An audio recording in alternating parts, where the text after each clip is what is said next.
Assalomu alaykum ustakalar, hurmatli mijozlar. Ko'p joyda so'qchi ustalar va mijozlar o'rtasida shunaqa bahsli munozaralar bo'ladi. Nimaga?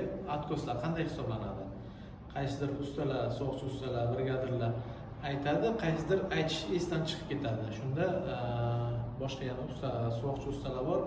Shu narsani bir ko'rib chiqsak, qaysi joy atkos hisoblanadi, qaysi joy devor hisoblanadi. Misol uchun mana shu joyga kelsak, mana regilimiz 3 ta tomoni bor. 3 ta tomoni bor. Agar shu 1,5 metr uzunlikda bo'lsa, 3 ta 1,5 metrlik hisoblanadi. Nimaga desangiz, tagiga alohida lazer qo'yib ishlanadi, ikkita yoniga alohida lazer qo'yib hisoblanadi. Buni kvadratga hisoblab bo'lmaydi, chunki mehnati juda ko'proq. Bunga ketgan mehnat joyidan mana shu bitta devorini 10-15 kvadratlik devorini sog'ib bitirsangiz bo'ladi.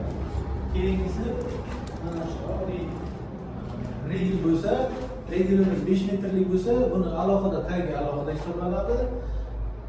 Peshonasi alohida hisoblanadi. Devorni kvadrati holdan regilni tagigacha kvadratga hisoblanadi.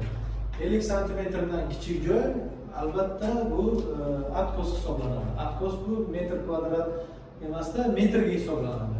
Misol uchun mana shu uyni burchagidan bitta kolonnani bir burchagi chiqqan bo'lsa, buni ikkita tomoni bor.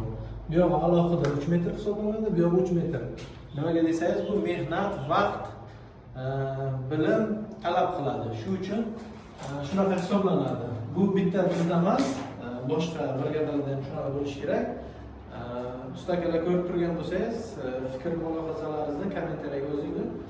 Derazaniki esa faqat ichi hisoblanadi. Bitta qirrasi bor, faqat ichi hisoblanadi. Tepasida agar regil bo'lmasa, tepasi alohida hisoblanadi. Bu metrda hisoblanadi. Metr 1 metr kvadrat va 1 metr atkosni narxi bir xil yuradi.